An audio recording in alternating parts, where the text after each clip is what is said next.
Story 1. The Coffee Break Stranger. I still can't drink coffee in break rooms anymore. Not after what happened last Tuesday at the data center.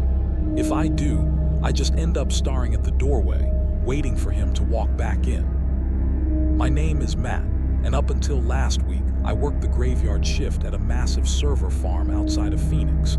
It's basically a giant, air-conditioned warehouse full of blinking lights and humming fans. From midnight until 8 a.m., it's usually just me and the security guard at the front gate, Jerry. It pays well because nobody else wants the hours, and honestly, I like the quiet. It felt safe. Around 3:15 a.m. on Tuesday, I took my usual break. My eyes were burning from staring at screens, so I went to the second floor kitchenette to grab some coffee. It's a sterile little room with vending machines and a flickering fluorescent light that always gave me a headache. I was pouring the lukewarm sludge into my mug, my back to the door, when I heard it click shut behind me. My stomach dropped. The outer door requires a key card, and the system hadn't chimed to announce anyone entering the building. Jerry never left his post at the gate this early. I spun around, nearly dropping the pot. There was a guy standing there. He looked incredibly average, maybe 40 years old, receding hairline, wearing a blue button-down shirt and beige khakis. He looked like a mid-level manager who got lost on his way to a meeting, but he was way too neat. At 3 a.m., everyone looks tired. This guy looked like he just stepped out of a shower. "Rough night, huh, Matt?" he said. His voice was smooth, too calm. I froze. I wasn't wearing my name tag. I'd left it at my desk. "Who are you? How did you get in here?" I asked, trying to keep my voice steady. My hand instinctively moved toward the radio on my belt to call Jerry. He just smiled a tight, polite smile and walked past me to the fridge. He opened it and pulled out a brown paper bag. "Don't worry about it. Just grabbing my lunch. I'm Dave, by the way, from accounting." My skin started to crawl. Accounting was on the 4th floor. The entire 4th floor had been closed for renovation for 6 months due to asbestos. It was completely gutted, just concrete floors and exposed wires. Nobody was allowed up there without a hazmat suit. "There's nobody on the 4th floor," I said, taking a step back toward the exit. Dave stopped unwrapping a sandwich from the bag. He looked up at me, and for a second his eyes seemed completely dead, like a doll's eyes. "Oh, I'm still there," he said quietly. "We're all still there, Matt. We see you down here every night." Before I could process that, he took a huge bite of the sandwich, nodded at me, and walked out the door. I stood there for 10 seconds, paralyzed, listening to his footsteps fade down the hall toward the elevators. Then panic overtook me. I bolted out of the break room and sprinted to the security office on the 1st floor. I burst in, scaring the hell out of Jerry. "Jerry, who else is in the building? Did you let a guy named Dave in?" Jerry looked at me like I was crazy. "Matt, nobody's come through that gate since you got here at midnight. The logs are empty." I made him pull up the camera feeds. My hands were shaking so badly I could hardly point at the screen.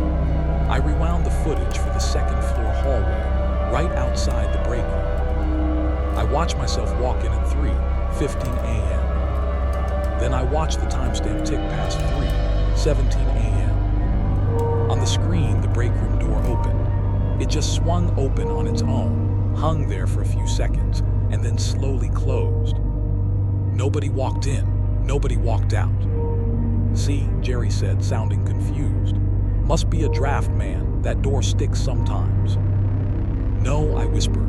"No, I talked to him. He was right there." I made Jerry come with me.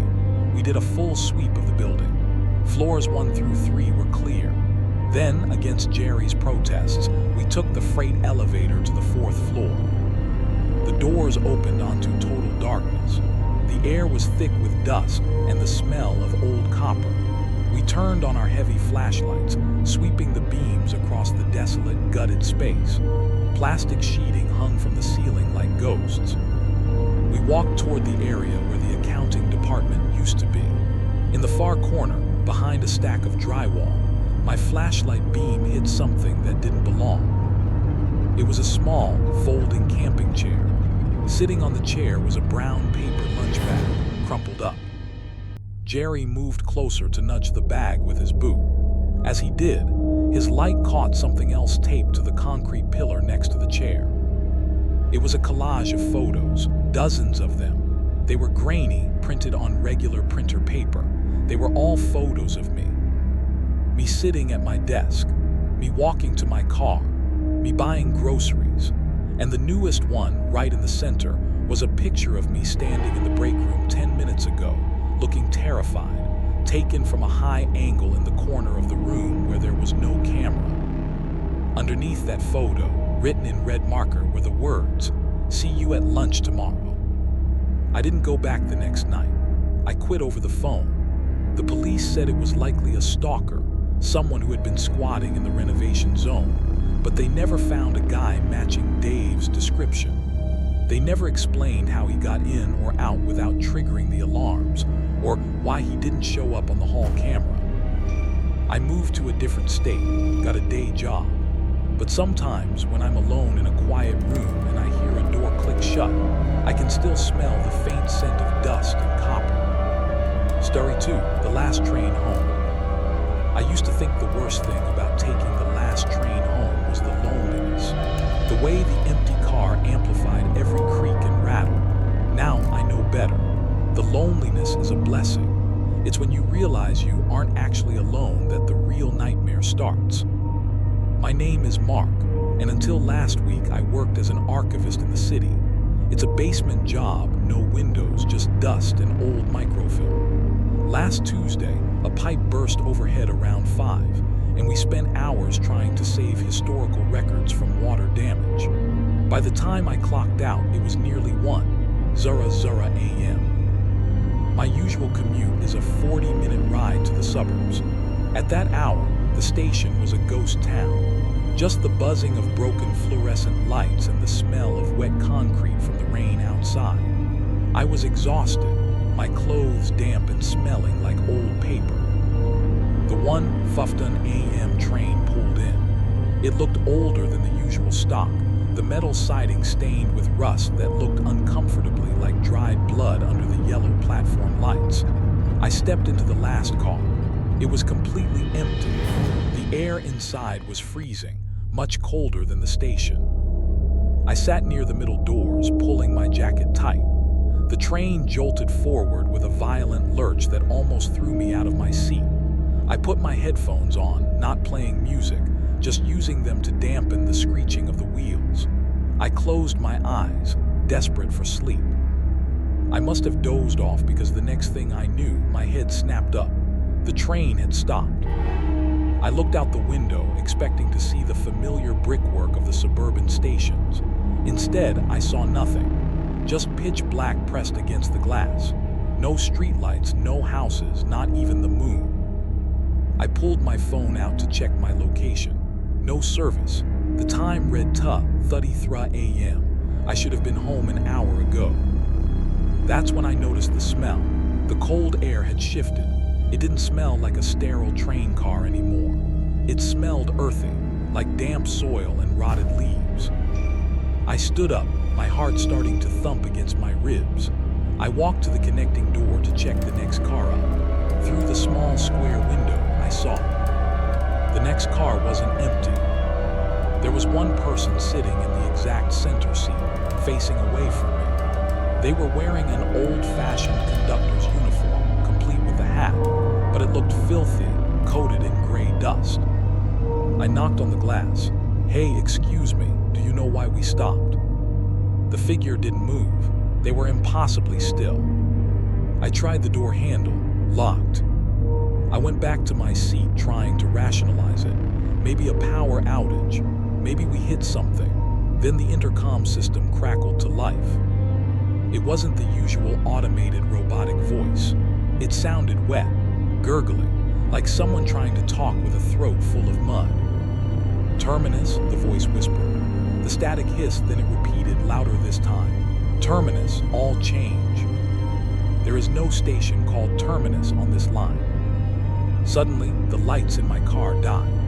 The only illumination came from the emergency red strip lighting along the floor, casting long, bloody shadows.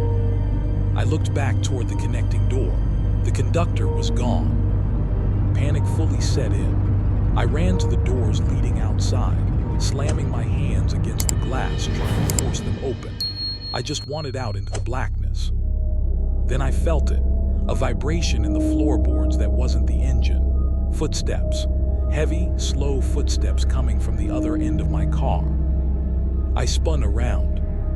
Standing at the far end of the aisle, bathed in the red emergency light, was the conductor. Up close, the uniform wasn't dusty. It was moldy, but it was the face beneath the hat that froze the scream in my throat. It was pale and bloated, like something pulled from a river after 3 days. And where the eyes should have been, there were just 2 deep, ragged holes packed with wet soil. It raised a hand, pointing a swollen finger directly at me. "Ticket," the gurgling voice said, not over the intercom, but right there in the car with me. I didn't think. I just reacted on pure terror. I turned and threw my entire body weight against the external doors. The aging rubber seal gave way, and I tumbled out into the dark. I hit rough, loose gravel rolling down an embankment. I expected to hit city pavement or suburban grass. Instead, I landed in mud. I scrambled up, looking around frantically. The train was gone. There were no tracks, no tunnel. I was standing in the middle of a dense, silent forest. The trees were huge, ancient things that blocked out the sky. The smell of rot was overpowering here. I used my phone's flashlight. The battery was draining seconds at a time. I walked for hours until I hit a service road just as the sun came up. A trucker picked me up, looking at me like I was insane, covered in mud and shivering uncontrollably. He said I was 50 miles north of the city, near an area known for old, abandoned logging camps. I told the police everything. They checked the transit logs. The 1 Fufton AM train was canceled that night due to maintenance. It never ran. They think I had a breakdown from stress, but I know what I saw. And sometimes when it rains and the smell of wet earth rises from the ground, I hear that gurgling voice whispering in my ear, asking for a ticket I can never pay. Story 3, the parking garage shadow. If you're ever walking to your car late at night and you feel like the shadows are stretching just a little too far, do not look back. Just get in, lock the doors, and drive. I made the mistake of looking, and now I don't think I'll ever truly be alone again. My name is Jason. I work as a junior analyst for a firm in downtown Chicago. It is the kind of job that demands long hours, usually ending well after the city has gone quiet. I usually park in a massive 6-story concrete parking garage on 4th Street. You know the type: stained concrete, flickering yellow sodium lights, and that heavy, damp smell of old exhaust and wet stone. Last Friday, I didn't head out until nearly 11:30 p.m. The garage was a graveyard. My footsteps echoed against the low ceiling, sounding like gunshots in the silence. I was on the 4th floor, which was almost entirely empty except for my silver Accord and a beat-up white van parked 3 rows over. As I got closer to my car, I noticed something tucked under my windshield wiper. My first thought was a parking ticket, which was the last thing I needed. But when I pulled the slip of paper out, my stomach did a slow, nauseating flip. It wasn't a ticket, it was a Polaroid photo. The picture was grainy and poorly lit, but I recognized the subject instantly. It was a shot of the back of my head. I was sitting at my desk in my office, taken through the glass partition of my cubicle. The timestamp on the bottom of the photo said 10:45 p.m. That was only 45 minutes ago. I spun around, my heart hammering against my ribs. The garage felt a lot bigger and a lot darker than it had a second ago. I scanned the rows of concrete pillars, looking for a flash of clothing or the sound of a closing door. Nothing, just the hum of the overhead lights. I fumbled with my keys, my hands shaking so badly I almost dropped them. I managed to unlock the car and scrambled inside, slamming the lock button immediately. I sat there for a second, breathing hard, staring at that photo. Someone had been watching me at my desk, followed me down to the garage, and put this on my car while I was walking through the lobby. I turned the key. The engine groaned, sputtered, and died. That shouldn't have happened. I just had it serviced 2 weeks ago. I tried again. The starter motor whined, but the car refused to catch. That's when I noticed a faint, dark liquid pooling out from under the hood in my headlights. Someone had cut the fuel line. Panic started to set in. I grabbed my phone to call 111, but there was no service. The thick concrete of the garage always killed the signal, but usually I could get a bar or two near the edges. Tonight, it was a total dead zone. Then I heard it, a soft, rhythmic dragging sound. Scrape, step, scrape. It was coming from behind the white van. I looked into my rearview mirror, my eyes straining in the dim light. At first, I saw nothing. Then, a shadow began to stretch out from behind a pillar. But this shadow was wrong. It was far too long, maybe 8 or 9 feet, and it didn't seem to be attached to anyone. It moved independently, crawling along the concrete floor like a spilled bottle of ink. It wasn't just flat either. It had a weird, three-dimensional quality to it, like a void in the air. I didn't wait to see what was making it. I burst out of the car and sprinted toward the concrete stairwell. My lungs burned as I took the stairs 2 at a time, heading down toward the security booth on the ground floor. I figured the guard, an older guy named Mike, would have his radio and a landline. I burst into the small glass booth, gasping for air. Mike, someone in the garage. They'd messed with my car. The booth was empty. Mike's half-eaten sandwich was still on the desk next to a lukewarm cup of coffee. I looked at the wall of security monitors. My heart stopped. On the screen for level 4, I could see my car, and standing right next to the driver's side door was a figure. It was wearing a heavy, dark coat with the hood pulled up, but it wasn't the figure that made me want to scream. It was the fact that the figure had no shadow. Then I looked at the monitor for the stairwell. I saw myself, just seconds ago, sprinting down the stairs. But in the video, my own shadow was reaching out, its hands wrapped around my neck, even though I hadn't felt a thing. I looked down at my feet. The floor of the security booth was bright under the fluorescent lights.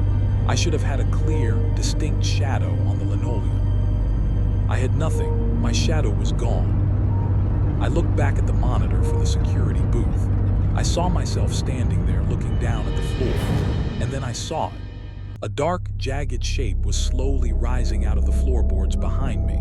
It wasn't a person. It was a silhouette of me, but its jaw was unhinged, stretching down to its chest, and its fingers were like long, sharpened needles. I didn't look back. I couldn't. I bolted out of the booth and ran for the street exit. I didn't stop until I hit the sidewalk of the main road, under the harsh, white glow of the city strut lamps. I flagged down a passing patrol car, crying and pointing back at the garage. The cops searched the whole place. They found my car with the cut fuel line. They found the white van, which turned out to be stolen. But they never found Mike, and they never found the person in the dark coat.